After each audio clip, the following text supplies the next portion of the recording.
Заринанын көңүл күйү калай экен? Жакшы. Сиз Садабетти иштей колдоп жүрген сыяктысыз.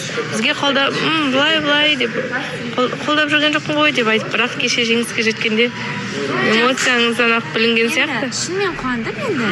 Лайықты жан алганына, көрерменди осы ушумен көп болгонуна, багалаганына, өнерин, кырларын дұрыс багалаганына кубандым.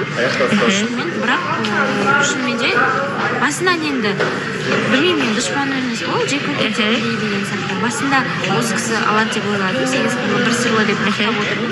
И соңында да соусуз жакалам. Биз адасып кетсек те баары бир соңдасак. Мен сүйлөшпесем да араласпасам да.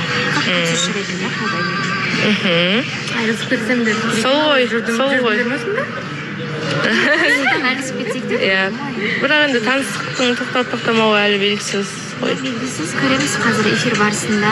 Міндетті түрде көрүңүздөр, бүгүн билебиз. Мариямдын көңүл күйү калай экен? Бүгүн Көңүл күйүм жакшы, бирок сал ауырып турган. бирок кийимиңизге карасам күчтүү көңүл күйдө өткөн сыяктысыз, Зефирка болду, ауырмаңыздар. Айтайын деген, сиздин жигит досторуңуз бар го, аралашатын жалпы? Сол кисилердин бирине турмушка чыгууга калай карайсыз? Дос адамдарды жигит ретинде көрө алмайтын жакмын. Көрө албайсыз. Жок, энди бир болот го.